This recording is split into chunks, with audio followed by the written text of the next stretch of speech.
For more than 700 years, the history of firearms revolved around a single question.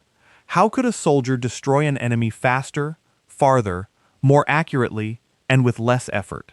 Every time humanity found an answer, it automatically created a new problem. And that unbroken chain of consecutive problems created every modern firearm we know today. Humans spent thousands of years bound by the limits of pure muscle power. Swords and bows, no matter how lethal, depended entirely on the strength of a human arm. Then, around the year 850, everything changed through sheer accident. Chinese alchemists were meticulously searching for something that did not exist, an elixir of immortality. Instead of extending life, they accidentally created the very thing that snuffs it out the fastest: gunpowder. At first, gunpowder wasn't a weapon. It was used exclusively for festive fireworks because that was all it could do at the time: explode. A single blast packed energy exponentially greater than anything human muscles had ever produced. But it carried a fatal flaw. It expanded freely in every direction. The vast majority of its energy was wasted into thin air. If gunpowder was ever going to truly replace human strength, a brutal engineering question had to be answered. How do you force an explosion to travel in only one direction? The answer turned out to be remarkably crude, yet effective. Trap the explosion inside a tube. Around 1132, soldiers of the Song dynasty attached a bamboo tube filled with gunpowder to the end of a spear. When the fuse was lit, the expanding gases had only one escape route out the front, giving birth to the fire lance. Initially, it merely spat fire and smoke, but soldiers soon began stuffing pebbles, ceramic shards, and small pieces of metal into the bamboo. The explosion no longer just generated flames. It launched projectiles. It was the first invention to direct the energy of gunpowder rather than letting it unleash wildly. Yet bamboo had a strict breaking point. Excessive pressure would shatter the tube right in the user's hands. To harness bigger explosions, the material of the barrel had to change. By the late 13th century, engineers replaced bamboo with bronze and iron. A tougher, sturdier barrel allowed a massive charge of gunpowder to build up explosive pressure before the projectile left the muzzle. The result was the hand cannon, recognized as the first true firearm in human history. For the first time, a weapon could hurl a metal ball with enough kinetic energy to pierce armor and crush opponents far beyond the range of swords and spears. Power now belonged to physics, not bicep strength. Yet the moment power was unlocked, a new bottleneck emerged. Manual ignition was painfully inconvenient. Early gunners had to carry a smoldering slow match and manually touch it to the touch hole on the barrel. That cumbersome process made aiming clumsy, painfully slow, and prone to failure when enemies closed in. By the early 15th century, blacksmiths engineered the matchlock mechanism by attaching the burning match to a trigger. A simple squeeze of one finger caused the cord to snap down directly into the priming powder. For the first time in history, aiming and firing were separated into two independent actions. A soldier could keep the weapon leveled, wait for the perfect moment, and fire instantly, paving the way for large-scale military adoption. However, the matchlock stumbled straight into a fatal trap set by nature. It relied on real fire, and fire detested water. Rain meant an entire platoon instantly became useless. The next logical demand was to eliminate naked fire altogether. Around 1500, European armorers invented the wheel lock. Instead of carrying a burning rope, the gun generated its own sparks by spinning a steel wheel against a piece of pyrite via a spring-loaded mechanism. It was faster, safer, and could be stored fully loaded. Yet the mechanism hid an ironic paradox. It was far too complex. Only master craftsmen could carve those microscopic gears, making the weapon so astronomically expensive that only nobility could afford it. It needed radical simplification to equip entire armies. The solution arrived around 1610 from French gunsmiths with the flintlock mechanism.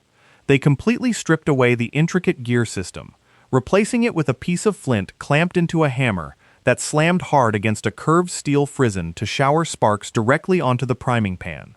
It was cheaper, incredibly durable, and effortlessly mass-produced by the thousands, transforming firearms into standard-issue gear for every soldier on Earth, rather than a privilege for the elite.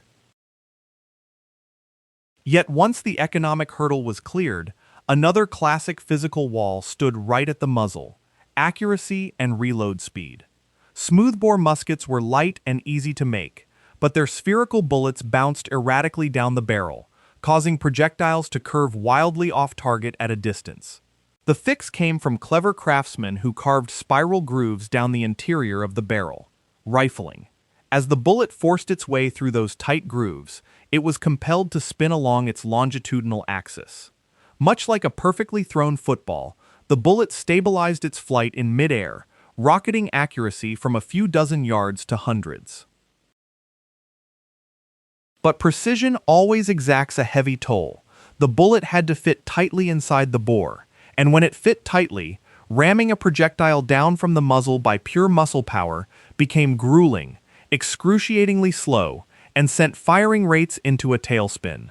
In 1849, a French military officer named Claude-Étienne Minié definitively solved that trade-off by changing the design of the bullet itself. The Minié ball was elongated and featured a hollow cavity at its base. When the gun fired, the explosive gas slammed straight into that hollow pocket, forcing the rear skirt of the bullet to flare outward and grip the rifling grooves. The bullet slipped down the barrel loosely during loading, yet sealed tight the microsecond the trigger was pulled. For the first time, soldiers possessed both the rapid loading speed of a smoothbore and the lethal accuracy of a rifle. Yet no matter how clever the bullet became, a fatal deadlock from centuries past still anchored them down. After every single shot, they still had to hunch over and ram ammunition down from the front muzzle, turning standing upright on a 19th century battlefield into a suicidal gamble. In 1812, a quiet yet monumental breakthrough took shape when Swiss inventor Jean-Samuel Pauly created the first unified cartridge prototype, leading to the full realization of the self-contained metal cartridge system by 1866. Before this, a single shot was an agonizing exercise in fragmentation. A soldier had to pull out a powder measure, pour black powder down the barrel, ram a lead ball home, and attach a separate ignition cap on the outside. A single moment of carelessness amid flying lead could ruin the entire sequence. The metallic cartridge gathered everything into a single neat package: primer, powder, and projectile fused inside one metal shell, shrinking the reload process down to a simple, effortless flick. Yet no matter how compact the bullet became, the soldier's posture remained a lethal vulnerability on the field. Standing upright to ram ammunition down the muzzle was the fastest way to catch an enemy bullet. In 1841, German engineer Johann Nikolaus Dreise decisively shattered that bottleneck by introducing the breech-loading rifle. Instead of exposing themselves hunched over the front of the barrel, soldiers could now drop flat into a trench, flip open the rear bolt, shove a cartridge inside, slam it shut, and fire. Battlefield tactics changed forever. Men no longer needed to stand completely exposed to fight. However, the battlefield soon confronted a phantom enemy spawned by the firearms themselves: smoke. Every time a trigger was pulled, tons of black powder roared to life, churning out a blinding cloud of dense white smoke that obscured visibility, gave away the shooter's position, and turned the surrounding air into a suffocating, blinding fog. It wasn't until 1884 that French scientist Paul Vier obliterated that smokescreen with the invention of smokeless powder. Far more powerful than black powder, cleaner, and entirely devoid of dense residual plumes, it turned the battlefield transparent and radically expanded visual range for both sides. Yet the moment the smoke cleared, a brutal biological limit stepped forward. The human finger was simply too slow. Even the finest marksman could barely squeeze off 10 rounds a minute while charging hordes bore down on them. In 1884, Hiram Maxim permanently put an end to manual firing rates by building the world's first machine gun, harnessing the recoil energy of each preceding shot to eject the spent casing, chamber a round, and pull the trigger for the next. This heavy apparatus transformed shooting into a relentless, continuous flow. Humanity had finally surrendered the entire firing cycle entirely to machinery. Power and speed were secured, but the early machine gun carried a fatal flaw. It was excessively bulky, agonizingly heavy, and required an entire crew or a wheeled carriage to transport. It could not keep pace with advancing infantry. In 1918, the Germans delivered the answer with the MP-18, marking the birth of the submachine gun. They condensed the automated firepower of a machine gun into a weight light enough for a single soldier to run and fire burst after burst during close-quarters trench and urban combat. The trade-off, however, was that it fired pistol-caliber ammunition, severely crippling its range and stopping power. The next design mandate demanded finding a delicate balance between an overly heavy battle rifle and an underpowered submachine gun. That watershed moment arrived in 1944 with the introduction of Germany's Submachine G44, which utilized an intermediate cartridge powerful enough for extended range, yet mild enough to manage recoil during fully automatic fire. The concept of the assault rifle permanently restructured global infantry doctrine. A gun was no longer merely a tool for precise single shots. It had evolved into a versatile, high-volume fire generator. Yet once mechanical perfection was achieved, the bottleneck shifted upward to the soldier's own eyes. No matter how far a rifle could shoot, if a combatant could not clearly acquire targets through traditional iron sights amid chaotic conditions, the weapon remained a mute block of steel. The fix arrived in the late 20th century, with the advent of red dot sights and advanced military optics. Soldiers no longer needed to squint and align three distinct points: the front post, rear notch, and target. They simply placed a glowing red dot onto a threat, and rounds landed precisely where pointed. Then humanity ripped away the final sanctuary of darkness. Thanks to night vision devices and thermal imaging systems, night ceased to be a place to hide. 24 hours a day became an active theater of combat. By the turn of the 21st century, as mechanics, chemistry, and optics reached absolute peak efficiency, the ultimate bottleneck no longer resided within the gun or the bullet, but within human reaction time. Human brains and reflexes were far too sluggish for the blistering pace of modern warfare. The solution shifted from mechanics to electronics and artificial intelligence.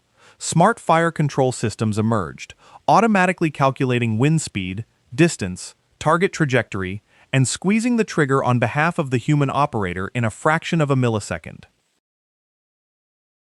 And from that pinnacle, a sobering question echoed across more than 700 years of relentless pursuit. When computers can automatically sight, calculate, and fire, do we actually still need to carry a traditional firearm onto the battlefield at all? The answer unfolds directly before our eyes, where autonomous FPV drones and loitering munitions require no stocks, no rifled barrels, and no human soldier to manually pull a trigger. The history of the firearm, it turns out, was never about forging the ultimate weapon. It was an endless evolutionary journey, where humanity systematically automated every single step, ultimately transcending the physical limits of our own bodies and taking warfare entirely out of the reach of primitive steel barrels.